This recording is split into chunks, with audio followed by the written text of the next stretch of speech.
जैसे कि खाना को बदलने लगता है तो कुछ कुछ वेस्ट मटेरियल बचने लगता है, ठीक है।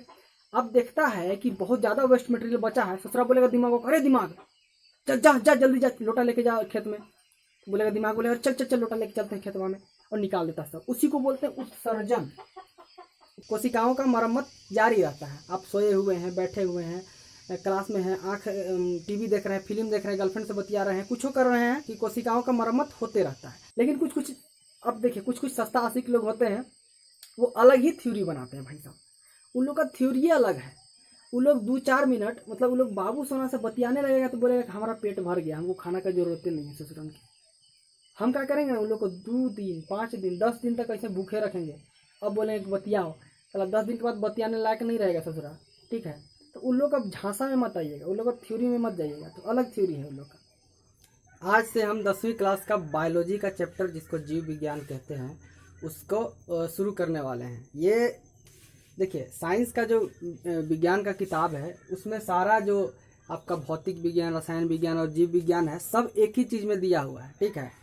अभी तक जो 5वां चैप्टर तक हम पढ़ रहे थे, 5वां अध्याय तक था, उसमें क्या था, उसमें हम पढ़ रहे थे रसायन विज्ञान, ठीक है। अभी 6ठा चैप्टर से हमारा शुरू होता है जीव विज्ञान। और जीव विज्ञान में पहला जो चैप्टर है वो कहाँ से शुरू है, पहला चैप्टर का नाम है जैव प्रक्रम।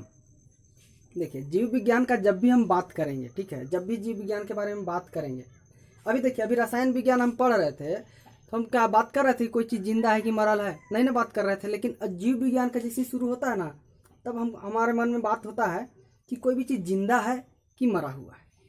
अब कैसे पता चलेगा कि कोई भी चीज़, चाहे आदमी हो, जानवर हो, पेड़ हो, पौधा हो, कुछ भी हो, कैसे जिंदा है कि मरा हुआ है।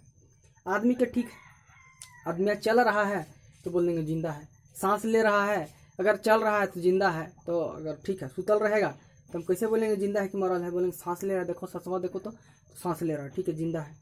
और देखिए, और क्या बोल देंगे, हम उसका नस चेक करते हैं। जैसे कि यहाँ हम पकड़ते हैं, बहुत लोग, हम लोग को तो बहुत लोग को फील नहीं होता, लेकिन बहुत लोग फील होता है बहुत लोग को। तो नस यहाँ पकड़ के देखेगा ना, तो जो भुक भुक करता है ना दिलवा, इन नसों से आपका पता चल जाएगा यहाँ से, तो वहाँ से भी देख लेगा। अब पेड़ पौधा के केस में क्या होता है, जिंदा है कि मरल है, कैसे बताएंगे, वो तो चलता उलता नहीं है, बोलता भी नहीं है। कोई आदमी को पता चल जाएगा, बोला कुछ तो बोले हाँ ये जिंदा है। लेकिन पेड़ पौधा क्या होता है, वो तो बोलता भी नहीं है, चलता भी नहीं है, कुछ नहीं करता है। तो देखेंगे उसका पतिया हरा है तो हाँ हरियर है, तो वो हम बोलेंगे जिंदा है। लेकिन बहुत सारे ऐसे ऐसे पेड़ पौधा हैं जिसका पत्ती हरा होता ही नहीं है, ठीक है, मतलब अलग अलग कलर का पत्ती होता है। तब उसको कैसे जांच करेंगे हम क्या कर सकते हैं कि पेड़ पौधा जो भी रहता है उसको थोड़ा सा बकोट के देखिएगा ना, तो अंदर थोड़ा थोड़ा पानी जैसा आपका दिखेगा, सूखा हुआ नहीं रहेगा, ठीक है। तो आप कह सकते हैं कि जिंदा है। लेकिन बहुत सारे ऐसे जीव होते हैं, बहुत सारे जानवर ऐसे होते हैं जो सांस लेते तो पता नहीं चलता ससुरा सांस ले रहा है कि नहीं ले रहा है, ठीक है। अब उसको हम कैसे बोलेंगे कि जिंदा है। बहुत एकदम ऐसा देखिएगा ना कि ऐसे एकदम जैसा लगा कि मरा हुआ है, ठीक है। अगर उसको जाके आप कुछ कीजिएगा तो थोड़ा सा तो कुछ मूवमेंट आएगा उसमें, ठीक है, थोड़ा सा इधर उधर ये करेगा, तब बोलिए कि हाँ जिंदा है। लेकिन कुछ कुछ ऐसे भी चीज़ होते हैं जो मतलब जिंदा है लेकिन ना मूव कर रहे हैं, ना मतलब सांस भी ले रहे हैं, तो पता ही नहीं चलता है देखने से, ठीक है। तो उसको कैसे बोलें कि जिंदा है कि मरा हुआ है। अब यहाँ पे देखिए, हम किसी भी चीज़ को देख करके पता कब तक लगा सकते हैं, जब तक लगा सकते हैं जब तक मतलब उस चीज़ में कुछ दिख रहा तो कुछ काम कर रहा है कि नहीं। जैसे कि सांस लेना भी एक काम करना हुआ, ठीक है, चलना एक काम करना हुआ, बोल रहा है वो भी काम, वर्क डन हो रहा है, मतलब साइंस में पढ़िएगा ये सब काम करना इसको बोला जाता है। ऐसा करता है तो ठीक है, मतलब जो कोई भी आदमी सोया हुआ है तब पर भी कुछ काम कर रहा है, उसके अंदर में हो रहा है काम, उसके बारे में अभी आगे आएंगे। तो किसी भी चीज़ को जिंदा रहने के लिए, ठीक है, किसी भी चीज़ को सजीव रहने के लिए क्या होना चाहिए, उसमें आणविक गति, अणु जो होते हैं उनकी गति होना जरूरी है। इसके बारे में हम देखेंगे कि क्यों जरूरी है। क्योंकि देखिए यहाँ पे एक सवाल पूछ देगा कि आणविक गतियाँ क्यों आवश्यक है, ठीक है। अगर शरीर में आणविक गति नहीं होगी तो हमारा शरीर मर जाए, खत्म हो जाएगा, हम लोग मर जाएंगे, ठीक है, निर्जीव हो जाएंगे हम लोग। और ये आवश्यक क्यों है, क्योंकि हम लोग का जो शरीर है ना बहुत तरह का कोशिकाओं से बना हुआ है। यहाँ पे देखते हैं, अगर इससे सवाल पूछा जाएगा इसको बोलना कैसे है कि हम लोग पिछले क्लास में पढ़ चुके हैं, ठीक है, सजीव शरीर के संरचना के बारे में पढ़े हैं, ठीक है। सजीव की संरचना सुसंगठित होती है, उनमें उत्तक हो सकते हैं, ठीक है। और उत्तकों में कोशिकाएं होती है, कोशिकाओं में छोटे घटक होते हैं, ठीक है। यहाँ पे देखिए, सजीव की यह संगठित एवं सुव्यवस्थित संरचना समय के साथ साथ पर्यावरण के प्रभाव के कारण विघटित होने लगती है। देखिए, हम लोग का जो शरीर है ना, बहुत सुसंगठित होता है, ठीक है। मतलब बनावट है कुछ चीज़ का, जैसे मशीन नहीं होता है। मशीन को देखिएगा, जैसे कुछ भी मशीन हम लोग बनाते हैं, जैसे कि जनरेटर हो गया, ठीक है, पंखा हो गया, तो अब कभी बाहर से जो दिखता है ना कि ऐसे ऐसे बॉक्स लगावल है, खाली वही चीज़ नहीं रहता है, बहुत अलग अलग तरीका का मशीन लगाया रहता है ओकरो भीतरे, ठीक है। तो उसी तरह से हम लोग का शरीर का जो बनावट है बाहर, इसके अंदर कितना सारा डिजाइनिंग हुआ है, आपको बाहर से नहीं दिखता है, ठीक है। अब क्या होता है, जैसे कि कोई भी घर बनाते हैं तो उसमें भी देखते हैं कि बहुत सारा मिक्स मसाला ये सब मिक्स करके बनाते हैं, तब खड़ा होता है तो एक घर दिखता है सुंदर सा। उसी तरह से हम लोग का शरीर भी है। शरीर में भी है कि आप कोई घर को जैसे कि ढाहना है तो नीचे का 4-5 गो ईंटवा तोड़ दीजिए, ठीक है, दीवालवा के एक साइड के, तो गिर जाएगा उधर। उसी तरह से शरीर का भी है कि ये सब क्या क्या से बना, बहुत सुसंगठित होता है और ये कोशिकाओं से बना रहता है, उसमें छोटे छोटे घटक होते हैं। अब ये क्या होता है कि धीरे धीरे जो पर्यावरण के संपर्क में आके ये विघटित होने लगते हैं, ये टूटने लगते हैं, ठीक है। अब उनका मेंटेनेंस तो जरूरी है भाई, ठीक है। घर हम बनाते हैं तो एक बार घर बना के छोड़ देते हैं, नहीं, समय समय के बाद क्या होता है, कभी ये इधर टूट गया, कभी उधर टूट गया, तो मरम्मत चलते रहता है। कोई भी चीज़ का, मशीन का भी देखे होंगे, आपका पंखा एक बार लगा के लेके आए घरे, लगा दिए तो एक ही बार का चलते रहे, कभी खराब नहीं होगा। खराब होता है कुछ कुछ, उसके अंदर का कुछ कुछ चीज़ टूट जाता है, कुछ खराब हो जाता है, कुछ जल जाता है, तो उसको सुधारने का जरूरत पड़ता है। मेंटेन करते हैं, हर चीज़ को हम लोग मेंटेन करते हैं। उसी तरह से जिस तरह से सब चीज़ को हम लोग जितना मशीन चीज़ को मेंटेन करते हैं, उसी तरह से अब जो ये हमारे शरीर के अंदर जितने भी कोशिकाएं हैं उनको भी मेंटेन करना जरूरी है, ठीक है। ये भी इस चीज़ को बनाने के लिए जो संरचना है उसको सुसंगठित होए रखने के लिए हमको मेंटेन करना बहुत जरूरी है। अब देखिए यहाँ पे क्या होता है, पर्यावरण के प्रभाव के कारण विघटित होने लगती है। यदि यह व्यवस्था टूटती है तो जीव अधिक समय तक जीवित नहीं रह पाएगा। सही बात है। अगर आपका घर टूट रहा है, ठीक है, आपका घर टूटना शुरू हुआ है, आप छोड़ दीजिएगा, टूटते जाओ, एक ऐसा समय आएगा ना कि घरवा खत्म हो जाएगा, आप गिर के मर जाइएगा, गिरेगा आपके ऊपर। तो ऐसा होता है। तो हमारा शरीर के अंदर भी वही चीज़ होता है। शरीर में क्या होता है, जो कोशिकाएं हो तो धीरे धीरे टूटने लगते हैं ये लोग। अब टूटने लगते हैं, उसको जब तक मेंटेन नहीं करेंगे ना, तो हम एक दिन मर जाएंगे। अब मेंटेन हम कैसे करते हैं, अभी आगे देखेंगे मेंटेन कैसे करते हैं। यहाँ देखिए, व्यवस्था टूटती रहती है तो मर जाएगा, ठीक है। अतः जीवों के शरीर को मरम्मत तथा अनुरक्षण की आवश्यकता होती है। इसीलिए हम लोग के अंदर जो जीव है, ठीक है, जो शरीर है उनका संरचना है, ठीक है, उनकी मरम्मत का जरूरत पड़ते रहता है। टाइम टू टाइम मरम्मत करते रहना पड़ता है, ठीक, क्योंकि ये सभी संरचनाएं अणुओं से बनी होती हैं। अतः अणुओं को लगातार गतिशील बनाए रखना चाहिए। देखिए, जितने भी कोशिकाएं होते हैं, जितने भी हमारे शरीर के अंदर जो संरचना बना हुआ है, सबसे छोटा अगर लीजिएगा तो बना कैसे, ये देखना है। जितने भी चीज़ें बनी हैं वो सब चीज़ बनल है अणु से, ठीक है।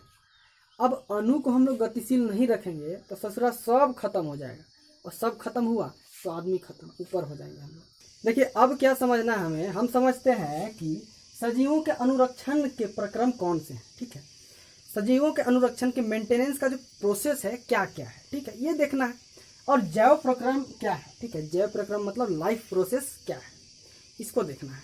देखिए हम तो जानते हैं, अभी कुछ देर पहले हम बोले कि जब भी है कोशिकाएं हमारे क्या होते हैं, मरम्मत करते रहते हैं, ठीक है। कोशिकाओं का मरम्मत जारी रहता है। आप सोए हुए हैं, बैठे हुए हैं, क्लास में हैं, टीवी देख रहे हैं, फिल्म देख रहे हैं, गर्लफ्रेंड से बतिया रहे हैं, कुछ कर रहे हैं, सब मतलब क्या होता है कि कोशिकाओं का मरम्मत होते रहता है। उनका मरम्मत कभी नहीं रुकता है, ठीक है। पूरा मतलब ऐसा नहीं है कि अगर सो गए तो रुक गया, ऐसा नहीं है, चलते रहता है। क्यों मरम्मत जरूरी है, आप ऐसे भी देखिए कि कोई भी मशीन आप देखते हैं आपके आजू बाजू में, जैसे कि कौन कौन से मशीन देख सकते हैं, पंखा ये भी एक मशीन है, जनरेटर ये भी मशीन है, मोटर जो है वो भी मशीन है। तो वो कभी आप देखे होंगे कि कभी कभी मोटरसाइकिल, गाड़ी, जितना सारा सब मशीन है। तो ऐसा नहीं है कि आप एक बार शोरूम से खरीद के लाएं और उसको हम चला रहे हैं, ज़िंदगी भर चला रहे हैं, कुछ नहीं हो रहा है। कुछ ना कुछ टूटते रहता है, फूटते रहता है। आपको जाना पड़ता है मैकेनिक्स के पास, वहाँ पर बनवाना पड़ता है, ठीक है। मैकेनिक के पास जाके बनवाते हैं, सब चीज़ कराते हैं। तो मरम्मत आप कराते रहते हैं अपना गाड़ी का। कभी कभी देखते हैं कि आपका गाड़ी तेल बहुत ज़्यादा खाने लगता है, तो कुछ ना कुछ खराबी होता है, आप जाके मरम्मत कराते हैं तो ठीक हो जाता है। उसी तरह से हम लोग का शरीर में जो है, जो कोशिकाएं हैं जिससे हमारा पूरा शरीर बना हुआ है, वो टूटते फूटते रहते हैं। तो इनको भी मरम्मत कराना जरूरी है। ये भी है, अपने आप मरम्मत करते रहते हैं, खाली इनको ऊर्जा देते रहो, ससुरन को ऊर्जा देते रहो। अब सवाल जो ये उठता है कि ऊर्जा कहाँ से मिलेगा इनको। देखिए, होता क्या है कि हमको जैसे कि शरीर में जैसे कि जितने भी कोशिकाएं हैं उनको ऊर्जा मिलता है खाना से। हम खाना खाएं और जो कोशिका लोग हैं, ऐसा नहीं कि जो खाना खाते हैं खाना सीधे यूज हो जाता है, इस्तेमाल हो जाता है, वैसा नहीं होता है। जो खाना खाते हैं ना, उसको कोशिका सब तोड़ता है, रासायनिक अभिक्रिया होता है शरीर के अंदर। अभी रसायन विज्ञान पढ़ाए थे थोड़ा देर पहले, उस सब बहुत सारा रासायनिक अभिक्रिया शरीर के अंदर होता है, उसको उन लोग ऊर्जा में बदलता है, ठीक है। अब सोचिए, कोई भी जनरेटरवा में तेल डाल दिए हैं, तो तेलवे थोड़ी ना कि बोलवा जला देता है। तेलवा क्या काम करता है? तेलवा काम करता है उस जनरेटरवा के चलाने में, घुमाने में।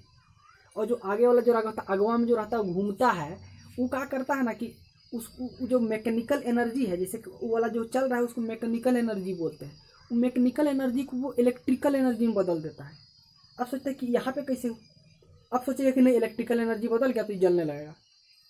वैसा फिर थोड़ी नहीं होता है। वैसे जो इलेक्ट्रिकल एनर्जी रहता है, वहाँ से करंटवा चलते चलते चलते तारवा से आता है बल्बवा तक, बल्ब तक आता है। अब बल्बवा क्या है, उसको लाइट एनर्जी में बदल देता है। कितना बार बदलाव हुआ, तब हुआ। उसी तरह से हम लोग के शरीर में भी खाना खाते हैं तो डायरेक्ट इस्तेमाल नहीं होता है, डायरेक्ट यूज नहीं होता है, उसको बदला जाता है, ठीक है। रासायनिक अभिक्रिया होने के साथ साथ उसको बदलता है। तो अब देखिए, और एक सवाल ये उठता है कि पूरा जितना ये है, ठीक है, विश्व मतलब संसार है, इसमें एक ही जीव से तो नहीं बना है पूरा संसार, अलग अलग जीव से बना है। अलग अलग जीव के लिए अलग अलग खाना चाहिए, अलग अलग तरह का भी ये चाहिए, तब एनर्जी में बदलता है। कोई जीव का तरीका अलग है तो कोई जीव का तरीका अलग है। कुछ जीव को इस चीज़ चाहिए तो कुछ जीव को इस चीज़ चाहिए, ठीक है। तो बहुत अलग अलग तरह के होते हैं। लेकिन देखिए, पृथ्वी पर जीवन कार्बन आधारित जीवों पर निर्भर है। जितना भी जीवन है ना, कार्बन आधारित है, ठीक है। इसीलिए अधिकांश जो खाद्य पदार्थ होते हैं वो कार्बन पर आधारित होते हैं, ठीक है। तो हम क्या करते हैं कि हम सांस लेते हैं, हमारे शरीर के अंदर ऑक्सीजन लेते हैं, ठीक है। ऑक्सीजन को लेके खाना को तोड़ने में मदद करता है ऑक्सीजन, ठीक है। उसी को कहते हैं, हम क्या कहते हैं, श्वसन बोलते हैं, ठीक है। श्वसन में क्या होता है कि ऑक्सीजन जो है हमारे शरीर के अंदर आता है, हम नाक से लेते हैं, शरीर के अंदर आया। अब क्या करेगा, वो खाना को तोड़ने में मदद करेगा। हमारे जो कोशिकाओं है ना, कोशिकाओं को हेल्प करेगा। ऑक्सीजन में बोलेगा अरे हम आ गए, कहाँ कहाँ काम हो बोल, तो साथ मिलके हेल्प करेगा उसको, ठीक है। अब हेल्प करेगा, उसको तोड़ने में मदद करेगा। अब वहीं से उसी को हम क्या बोलते हैं, श्वसन बोलते हैं। तो हम अगर सांस नहीं लेंगे तो मर जाएंगे, ठीक है। बहुत सारा रासायनिक अभिक्रिया किसके कारण हो रहा है, ऑक्सीजन के कारण हो रहा है। ऑक्सीजनवान ससुरन को रोक दीजिए कभी, मतलब 5 मिनट के लिए, तो ससुरा टपक जाइएगा। मतलब सोच रहे कितना जरूरी है ऑक्सीजनवा। यहाँ पे देखिए और क्या है कि जैसे कि देखिए, अपचयन और उपचयन अभिक्रिया होता है। हम जब भी खाना खाते हैं तो अपचयन और उपचयन अभिक्रिया होता है। ये अलग अलग तरह का ऑक्सीडेशन और रिडक्शन रिएक्शन आप पढ़े थे, ये भी अभिक्रिया हमारे शरीर के अंदर होता है। तो सोचिए, पहले रसायन विज्ञान क्यों पढ़ाया गया आपको, ताकि आप सारे अभिक्रियाओं के बारे में जान जाइए, ठीक है। अब वहाँ पे आप अभिक्रिया के बारे में जान गए, कौन सा अभिक्रिया कैसे होता है, और ससुरा कौन सा अभिक्रिया हमारे शरीरवा के अंदर होता है, यहाँ जानिएगा, ठीक है, यहाँ जानिएगा। वहाँ बताया गया था कि कौन कौन सा होता है, लेकिन यहाँ थोड़ा सा और डिटेल में जानना है बायोलॉजी में आपको, जीव विज्ञान में, ठीक है। तो जब भी आपको मतलब कमजोरी फील होगा, मतलब समझ जाइए कि ऊर्जा की कमी हो रही है आपके शरीर में, तो आपको खाना खाना चाहिए, ठीक है। तो आप खाना खाइएगा तो थोड़ा देर बाद, तुरंत नहीं आपको ऊर्जा महसूस होगा, लेकिन थोड़ा देर बाद ऊर्जा महसूस होगा, थोड़ा अच्छा महसूस होगा, क्योंकि वो जैसे ही खाना जाता है तो तुरंत मतलब काम करना शुरू कर देता है, लेकिन थोड़ा टाइम लगता है, ज़्यादा टाइम भी नहीं लगता है। लेकिन कुछ अब देखिए, कुछ सस्ता आशिक लोग होते हैं, वो अलग ही थ्योरी बनाते हैं भाई साहब, उन लोग का थ्योरी अलग है। वो लोग 2-4 मिनट मतलब वो लोग बाबू सोना से बतियाने लगेगा तो बोलेगा कि हमारा पेट भर गया, हमको खाना का जरूरत नहीं है ससुराल की। हम क्या करेंगे, उन लोग को 2 दिन 5 दिन 10 दिन तक ऐसे भूखे रखेंगे। अब बोलेंगे कि बतियाओ, चलो 10 दिन के बाद बतियाने लायक नहीं रहेगा ससुराल, ठीक है। तो उन लोग का झांसा में मत आइएगा, उन लोग का थ्योरी में मत जाइएगा, तो अलग थ्योरी है उन लोग का, ठीक है। तो यहाँ पे देखिए अब किसके बारे में जाने, श्वसन के बारे में जाने। पृथ्वी पर अधिकांश जो खाद्य पदार्थ होते हैं वो क्या होते हैं, कार्बन आधारित होते हैं, और जितने भी अधिकतर जीव होते हैं वो कार्बन के आधारित होते हैं, ठीक है, ठीक है, कार्बन पर निर्भर होते हैं। उपचयन अपचयन हम पढ़ लिए थे, मतलब जाने कि शरीर के अंदर भी होता है, इसके कारण कोशिकाओं को मदद करता है। अब देखिए यहाँ पे खाना बनाने तक हम समझ गए कि इस खाना बना के और उसको ऊर्जा में परिवर्तित कर दिया कोशिका, ठीक है। लेकिन अब जैसे खाना हम खाते तो यहाँ शरीर तक आता है, ठीक है, यहाँ तक सिर्फ आता है। सिर्फ खाना अब शुरू खाते हैं तो कहाँ जाता है, इधर से होकर सीधे पेट में जाता है, और पेट में ऊर्जा में परिवर्तित हुआ। लेकिन हमारा ऊर्जा कहाँ पे है, अधिकतर ऊर्जा पेट के पास है, और पेट के पास से सारा ऊर्जा को अलग अलग जगह पे लाना है, कि इन्हें से ही हाथवा में लाना है, इधर सब जो हाथ हमारा बनल है ये सब कोशिका से बनल है, ठीक है। और इधर जो कोशिका जितना सब रह रहा है इन लोग को ऊर्जा चाहिए, और हमारा ऊर्जा कहाँ है, पेट पे है। तो यहाँ पे ऊर्जा लाने के लिए मदद करता है कोशिकाओं, लोग मदद करते हैं वहाँ पे। तो इन लोग का ट्रांसपोर्टेशन भी होता है। सोचिए, ऐसे सोच के देखिए ना कि किसान लोग क्या करते हैं कि गांव में खेत में खाना मतलब उगाते हैं, तो शहर में जो लोग रहते हैं उन लोग तो नहीं उगाते हैं, उन लोग को भी जरूरत चाहिए, तो ट्रांसपोर्टेशन होता है, गाड़ी से ले जाया जाता है उन लोग के पास, ठीक है। उसी तरह से यहाँ पे खाना शरीर में बना, इसको ले जाया जाता है, यहाँ ले गया, हाथ के पास, हाथ के पास, शरीर के पास, पैर के पास, नाक के पास, बाल के पास, सबके पास ले गया, ठीक है। लेकिन हमको पता नहीं, समझ नहीं आता, चला सस्ता सीख लोगों को कैसे बिना ऊर्जा का रह लेता है, खाली बतियाने से कैसे ऊर्जा मिल जाता है, वो थोड़ा अलग ही साइंस है उन लोग का, नहीं समझ में आता है। तो ट्रांसपोर्टेशन का भी काम होता है हम लोग के शरीर के अंदर, सोचिए। और वही कोशिका लोग जो वहाँ पे बनाया है खाना, वो लोग नहीं करेगा, दूसरा लोग करेगा। मतलब सोचिए, हर कोशिका का अलग अलग काम है, ठीक है। सब कोशिका, जितना सारा कोशिका लोग हैं उन लोगों का काम अलग अलग है, यहाँ पे देख लीजिए। और क्या होता है उसके बाद, अब तो ठीक है खाना बना लिए, एनर्जी में बदल लिए, लेकिन खाना बनाने के बाद भी कुछ कुछ वेस्ट मटेरियल बच जाते हैं, ठीक है। तो कुछ कुछ जो वेस्ट मटेरियल बचते हैं, अब उनको हमको क्या करना है, उनको तो बाहर निकालना है, क्योंकि शरीर के अंदर जो वेस्ट मटेरियल बचे हैं वो लोग अगर वहीं शरीर के अंदर वे रह गए ना, तो शरीरवा को खराब करने लगेगा, शरीर को हानि पहुंचाने लगेगा, ठीक है। तब उसको बाहर निकालना रहता है। तो क्या होता है कि जैसे कि हम लोग को ये आता है, ठीक है, बाहर निकालना रहता है, तो यहाँ से सिग्नल भेज देता है ससुरा कि जब ये लोग कोशिका लोग क्या करता है ना, कि जैसे कि खाना को बदलने लगता है तो कुछ कुछ वेस्ट मटेरियल बचने लगता है, ठीक है।